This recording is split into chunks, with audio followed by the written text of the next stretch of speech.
What small thing makes you automatically distrust someone? They constantly talk crap about others but all the stories ask you to their favor. I watch my mouth around people like that and try to only say things I don't mind getting out. When they flat out ignore what you say to talk about themselves. I don't trust you. I know you're only there for your own benefit and frick anyone else around you.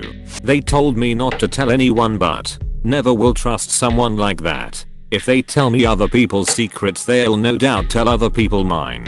The way too hard handshake. A firm handshake is great, but some people make it weird when they talk mad crap about everyone around them to you, and since it's all nonsense you just let it go in one ear and out the other, but the moment you vent a frustration they run and tell everyone this exaggerated story which makes you look awful and the whole time you know they're the fire starter, but you can't say anything without looking petty, and that's how I quit my job. You'll have fun with that. When they can't be happy, when their friends succeed in the ways they haven't. If your jealousy is that profound, I don't want to be around you. One better syndrome, where no matter what your experience, your history, your anecdotes is better, worse, funnier. When I was younger we called them the one-upper. Well, when I was even younger than you, I called them one-uppers, before you ever did.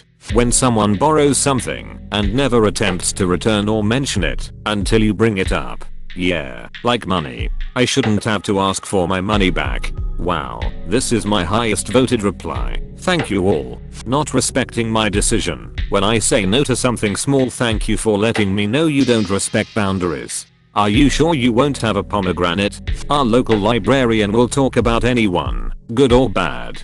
Usually she tries to act like everyone already knows and believes what she's saying, so she just has to hint and raise her eyebrows. And she remembers basically everything you've ever told her. So I too try to give her as little as possible outside of what I'm fine with everyone knowing. I broke up with my girlfriend because of this crap. How does she manage to turn a convo about my dad dying into one about herself? I think I'm having the same issue with my BF. I don't want to talk to him at all anymore. Not about my day BC, his will be worse. Not about what happened in the news today BC, I won't get to contribute to the conversation. I'll just have to sit there and listen to him go off topic for 5 to 10 minutes. I knew a guy like this. He loved the sound of his own voice.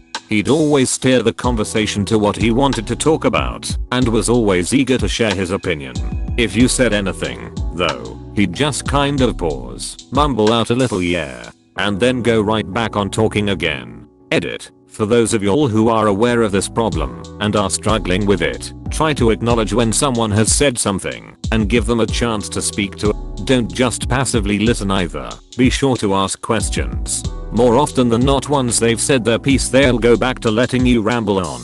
In a similar vein, a guy I was once friends with had to one-up me in everything I do, as if suffering was a competition. If I were to mention that I was having an awful day because I stayed up until 3 AM working, he'd say, well, that sucks, but man, I pulled an all-nighter for the past 3 days. And I'm like, dude. A guy I was once friends with had to one-up me in everything I do, as if suffering was a competition. I know the feeling. I used to have 2 friends like that, and hanging out with both of them at once was its own kind of torture. When they judge others for the very things they are guilty of themselves. I mean, I get that it's difficult to see your own faults sometimes, but it's pretty comical when the pot calls the kettle black. I know someone who always complains about people being arrogant and rude to her, but she doesn't realize that everyone feels like they are walking on eggshells around her because of how unnecessarily rude she can be over anything you say. When she complains about how mean everyone is at work and how difficult her job is, I can't help but wonder how much of it is self-inflicted because of her own personality and the way she responds to them when they put a lot of energy into manipulating people instead of just living their lives. Edit. Thanks for the silver. Also, many have pointed out that what I'm describing is not a small thing. Overall, that's true. However, what I'm talking about is the small subtle efforts these people make throughout the day. That's what came to mind for me when considering the question. When they manipulate people in general. People who can't keep something to themselves and talk about another person's private matters. I'm very private about myself, as trust takes years to build up, but seconds to shatter. I'm admittedly bad about this. I feel like I generally talk too much in general, but sometimes I'm not great about realizing I might be saying something someone would rather I didn't. Working on it takes time. When you get started, try to think, would I be saying this if X were sitting here next to me? Accountability. Not owing up to their mistakes. Improper apologies. TL. Doctor of this story. I make time out of my day to give a girl, my friend, a free photo shoot, which I rarely do anymore. She shows up an hour late, apologizes so that both of us take the blame, when I'm not in the wrong at all. I scheduled a photo shoot for 4 p.m. I was there at 3:50 p.m. At 4:10 p.m. she tells me she's at Party City. It was a birthday shoot. I ask her why is she over there when she knew she had to be at the location at 4 p.m. She tells me not to worry and that I'm almost there. I tell her she's got until 4:30 p.m. and then I'm going to leave. Side note, she has done this to me repeatedly before, and I've grilled her, both through text and in person, about her timeliness. She is regularly, no joke, an hour or 2 hours late. Prior to this meeting, we did dinner with a few friends. I told everyone to be there at 7 p.m. and I told her to be there at 6 p.m. She showed up at 7:30 p.m. She also made a friend wait 2 hours for her own dinner. Every time she's late, she has a new excuse. So, once I tell her that, she texts me, "You better not leave, we are coming." So, I said, "You've got until 4:30 p.m. again." Then I told her I'd stay if she was telling me the truth, that she'd be there at 4:40. I told her to screenshot her maps.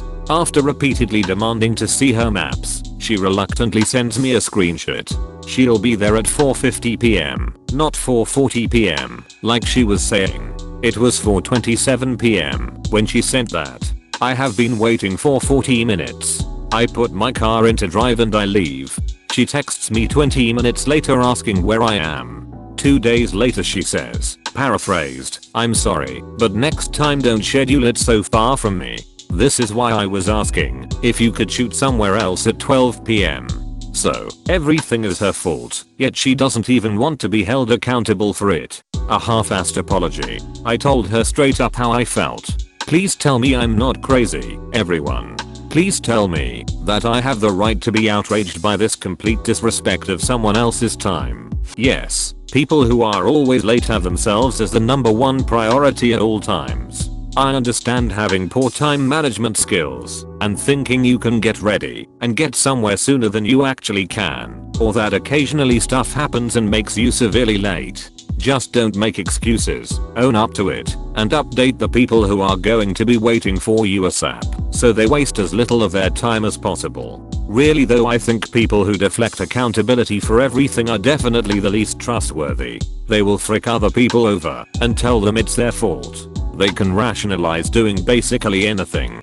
They don't use their blinkers. Any interviewer that brags about the family atmosphere at work or puts too much emphasis on the culture. We work really hard, but we are like family, so it's totally okay if we take advantage of you. I left a job after our manager put a snitty post on FB saying how we are a big family and he's so chill and better than other stores of the same company in the area, so we shouldn't complain about things to management because we wouldn't want to work at the other stores, right? This is a day after I found out my bonus had been cut for several months. Mate, if I worked at the other stores I'd have double the hours and a much larger bonus. Don't throw family in my face. I'm having some people over this weekend. I'm gonna have drinks and some food. You should come by. Weekend comes. Thanks for coming everyone. So today I'd like to talk about an amazing business opportunity. My boss did this to me and my wife once. Went over thinking it was gonna be a regular boring dinner party, but his wife wanted us to donate a few thousands into her candle company. Turned to crap when they started arguing about their relationship and got the cops called over. Worst dinner I ever had. SMH. Someone who constantly interrupts, or someone who talks too much and then visibly turns off when it's not their turn to talk. I work with someone who does this. She will flat out walk away if you're talking even though you stood and listened to her rattle on about it and then repeat herself later because you didn't have the desired reaction the first time. She reminds me of my child. She's 53. Thank you for watching and subscribe if you want.